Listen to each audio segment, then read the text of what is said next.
नमस्कार सर। सत साहिब। सर क्या नाम है आपका? मेरा नाम है राजेंद्र प्रसाद दास। सर आप कहाँ के रहने वाले हो?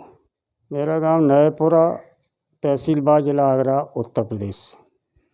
सर आप संत रामपाल जी महाराज के शरण में आने से पहले क्या भक्ति साधना करते थे? भक्ति साधना तो जो रीति रिवाज चल रही थी सब करते थे। फिर जो हम जय गुरुदेव में भी जुड़े हुए थे, कुछ समय तक जय गुरुदेव में भी रहे। लेकिन वहाँ हमने देखा तो वहाँ की व्यवस्था हमारी समझ में नहीं आई। फिर हमने ये भी जो है सुना कि उन्होंने भविष्यवाणियाँ भी की थी 1971 में कि जो है ऐसा कोई सत्पुरुष पैदा हो गया है जो सारे विश्व को मार्गदर्शन करेगा। तो फिर वहाँ हमारा दिमाग विचलित हो गया। जब संत ऐसा ही है जो पूरे विश्व को विचलित करेगा तो फिर इसमें क्या है, इसमें तो इसका मतलब कुछ है ही नहीं। फिर जो है जय गुरुदेव से हमारा दिमाग हट गया। तो फिर आप संत रामपाल जी महाराज शरण में कैसे आए?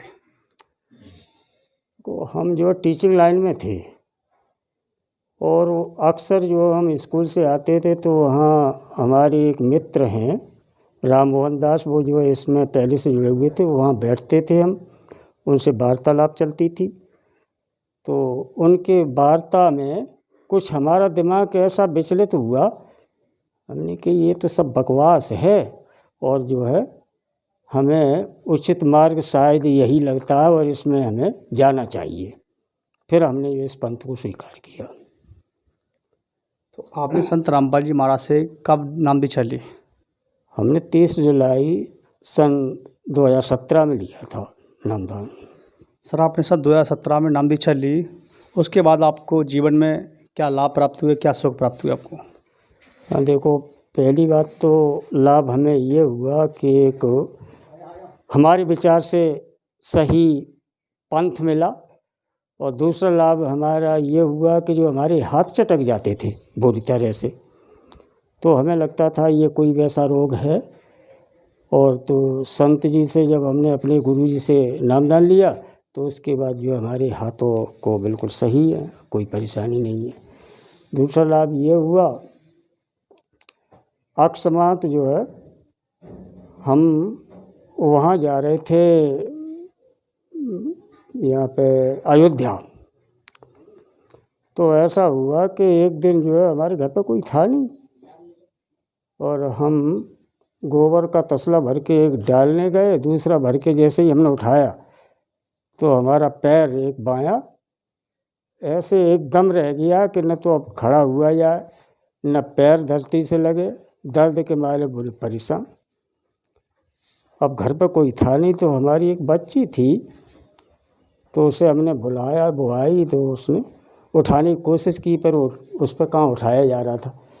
फिर हम धीरे हमने छोड़ो, फिर हाथों के बल सरक के आए अपने जो है कमरा में और गुरुजी को दंडवत प्रणाम किया। उसके बाद जो है हमने भगत जी को फ़ोन किया जैतपुर, तो भगत जी भी आ गए, अरदास लगाई वहाँ प्रभु से। तो वहाँ मालिक का जो है आया, नहीं कुछ संकल्प कर लेना, मालिक दया करेंगे। इसके बाद जो है हमारा पैर भी सही हो गया। भगत जी एक लाभ हमें ऐसा भी हुआ कि हमारा एक बच्चा नाती था तो उसको एक्सीडेंट हुआ बुरी तरह से,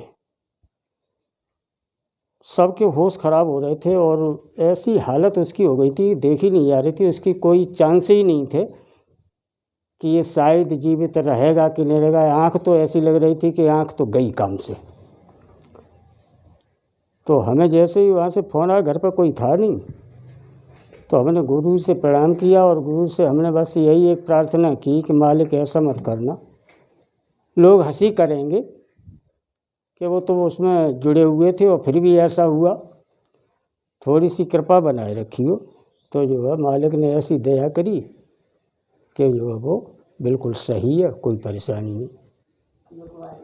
सर आप एक सरकारी टीचर थे, टीचिंग लाइन में रहे हो, तो और संसार में इंडिया में काफ़ी संतों की लाइन लगी हुई है, काफ़ी संत हैं, तो आप जय गुरुदेव पंथ में भी रहे हो, लेकिन आपने संत रामपाल जी महाराज को ही क्यों चुना? ऐसा है, और पंथों में एक सबसे बड़ी विशेष बात तो ये है कि कोई जैसे परेशानी खड़ी होती है तो उनसे प्रार्थना की जाए कि मालिक जो हमारे यहाँ ये परेशानी है, ये हमें दिक्कत है, तो वो सीधा जवाब यही होता है उनका कि जो है ये किया है तुमने, ये तो भोगना ही पड़ेगा।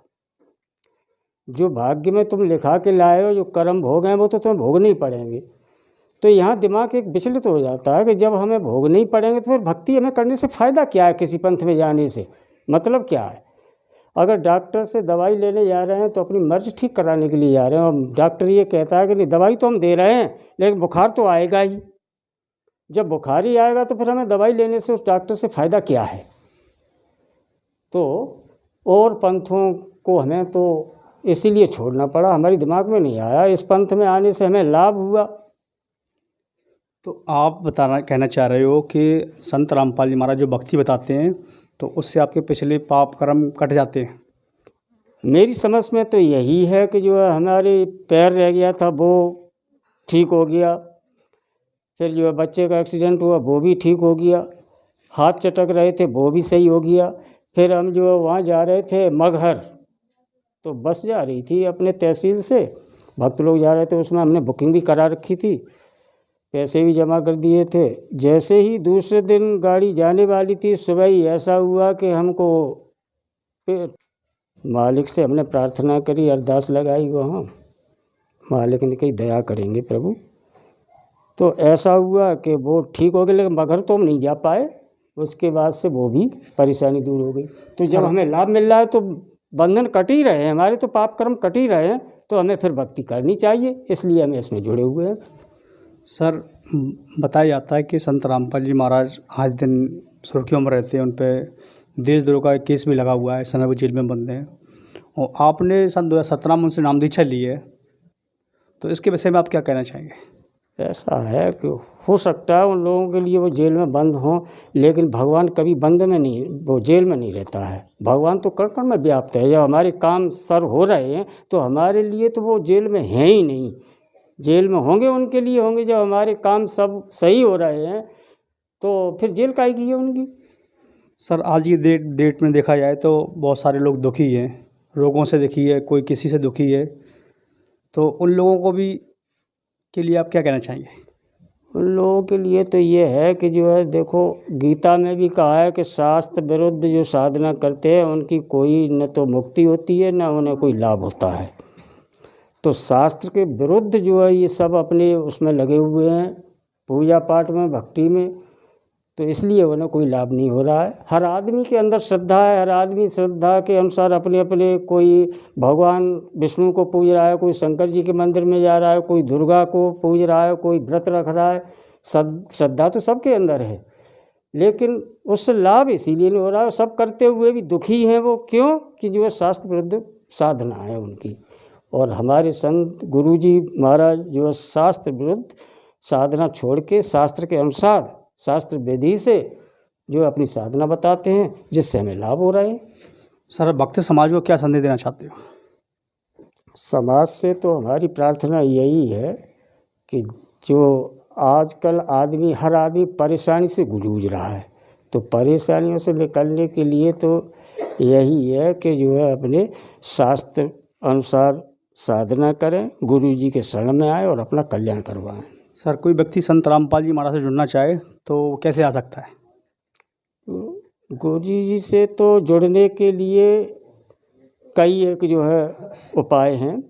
पुस्तक सेवा गांव गांव हो रही है, भक्त लोग पुस्तक सेवा कर रहे हैं। पुस्तक में पीछे जो है फ़ोन नंबर भी दिए होते हैं, और टीवी पे 7:30 पे साधना चैनल पे सत्संग आता है, उसमें भी नीचे एक पीली पट्टी चलती है, उस पर भी नंबर अंकित होते हैं।